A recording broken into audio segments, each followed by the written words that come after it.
6 o'clock GMT. Hello, it's 4 days to the 7th December general election. Good morning. Welcome to the Starr Breakfast News.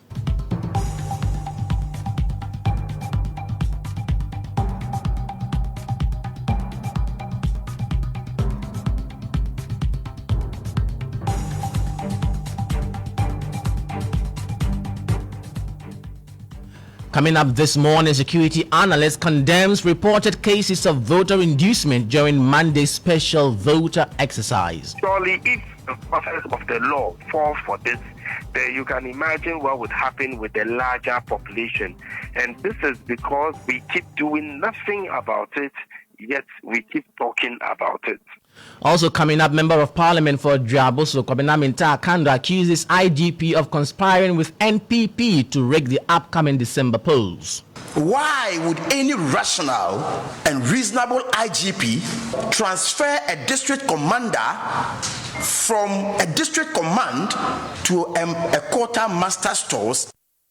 Still in this edition, the NDC flag bearer slams government for misappropriating $11.5 billion loan facility for developmental programs. Ankamina minya 11.5 billion. Anka Ghana hired Ghana better than Dubai. We've got details of these stories coming up shortly, but first let's remind you of our affiliate stations across the country. Starr News is coming to you live on Ultimate 106.9 FM in Kumasi, Empire 102.7 FM in Takrady, Zeps 95.9 FM in Zebila, Nissim 100.1 FM in Lamshao, My Star Radio in the USA, also live on Facebook on Starr 103.5 FM and on starfm.com.gh around the world. This is Starr 103.5 FM, Starr News. Informed, in depth, in touch. I am Nurein Abass. Many thanks to you for choosing Starr News to begin the bulletin this morning. A security analyst, Abass Sani, has condemned the reported cases of voter inducement during Monday's special voter exercise. He believes that immediate attention must be taken to ensure that the integrity of the electoral process is maintained and not undermine the democratic values of the country. It follows some individuals allegedly taking photographs of their ballot papers after casting their vote during the special voting exercise. Speaking to Starr News, Mr. Abass Sani urged citizens to be vigilant and report any suspicious activities to the authorities. Trust me, we've just gotten to a new phase of the issue of monetization of our democracy. This is something we've been talking about for some time now, but it has assumed really disturbing options that I do something about. And it's tantamount to buying the conscience of, the individuals involved, because if security agents, forces of the law can be compromised with money and take pictures of their ballot papers, then you can imagine what would happen with the larger population. So I am very disturbed about what is going on. And I think largely is because of our inaction. We keep talking about it, we keep doing. Surely if the process of the law falls for this, then you can imagine what would happen with the larger population. And this is because we keep doing nothing about it, yet we keep talking about it. You heard security analyst Abass Sani. Now, the Member of Parliament for Abass, Minta Kando, has leveled some serious allegations against the governing New Patriotic Party and the Ghana Police Service.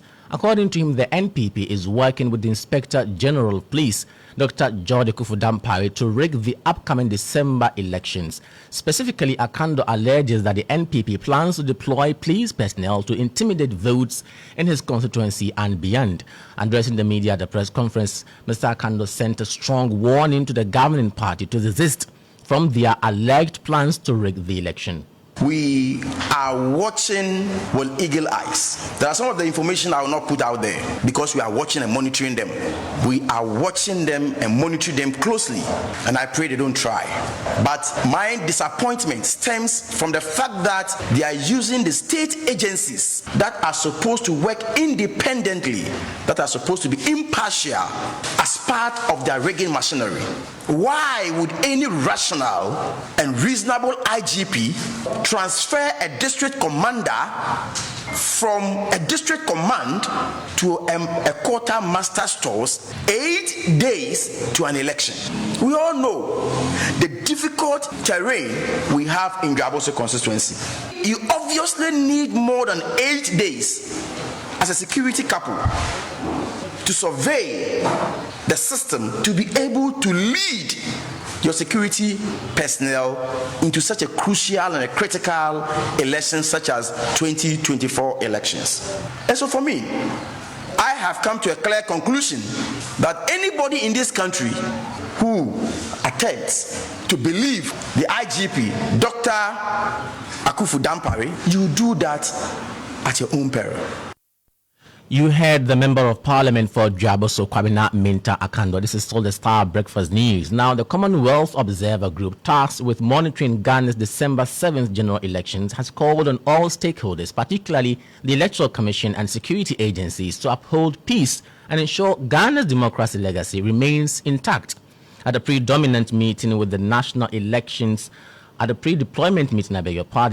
the National Election Security Task Force in Accra, the 25-member team emphasized the importance of protecting Ghana's reputation as a beacon of democracy in the Commonwealth. This warning comes as the task force continues its preparations to maintain order and prevent disruptions during the polls. The central theme of this discussion is about ensuring that our brothers and sisters working for the private security sector carry their activities in a manner that will not affect the security arrangement that we put in place for these elections, especially with a few days going to the elections, the D-Day itself, and the post-D-Day situation. Dr. Dampare reiterated the task force readiness to ensure a free, fair and peaceful elections and called on all stakeholders to collaborate in safeguarding Ghana's democratic process. We don't want to see any situation where anybody, be resident Ghanaians or foreigners who have come from far and near to witness the golden opportunity we are going to give to the world in terms of how peaceful these elections will be, to have any doubt in their minds as to who is in charge of security in this country when it comes to the elections. President of the National Association of Private Security Operators, Ibrahim Abdurrahman Yusunumba, welcomed the IGP's directive, pledging the association's commitment to maintaining the highest standards of professionalism and compliance in their operations. Communique that has gone out to the public from the election task force and then the police service. We are aware. We've also been talking to our men.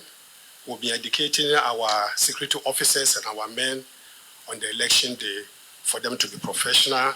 We want to assure the public that we are always to go by what the election task force and the police administration has set out for, because we are working under a regulation. And for that matter, we are going to comply with all the directives. Presidential candidate of the main opposition National Democratic Congress, John Dramani Mahama, has lashed out at the government for what he described as misappropriation of an $11.5 billion loan facility for developmental programs over the last 8 years in power. He claimed that such funds under his leadership as president could have been used for tangible projects that could turn Ghana into a developed nation like Dubai. Speaking during a special press service with the Muslim community at the Great Hall of the Kwame Nkrumah University of Science and Technology in the Ashanti region, John Dramani Mahama pointed out what a loan of $3.5 billion under his erstwhile NDC administration, he financed major infrastructure projects such as the Harbour Terminal 3 at Kotoka International Airport and other significant developments. Within 5 years, Obobusia $11.5 billion. Na me make say 4 years I'm a trainer abemu. And you may na harbor fofro, airport fofro, na say you may na Busia boy 3.5 billion. And you may say, Ankamina minya 11.5 billion.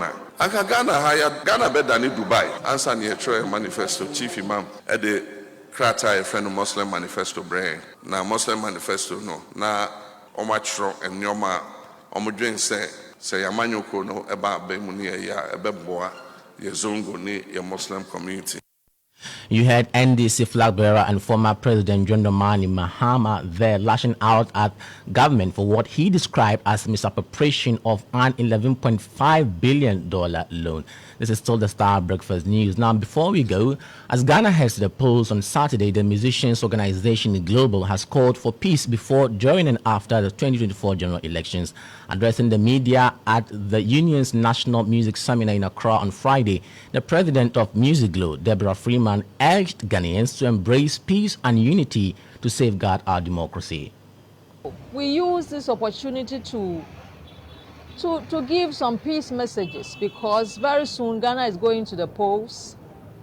We're going to have our national elections, and as an organization, we want all of us to unite as citizens of this country and to make sure that peace reigns before, during, and after the national elections. We are one people, one nation. On the 7th of December, Music Glow is urging all of us as citizens to go and cast our votes peacefully and go back home. At the end of the day, whoever wins, it is a win for Ghana. It is a win for all of us. Hence, we must let peace continue. We must let peace be the number one song, the number one lyric in all the songs that we sing during this period and after this period, because Ghana is all that we have, and peace is the number one commodity that we must all strive to purchase. You heard President of Music Glow, Deborah Freeman.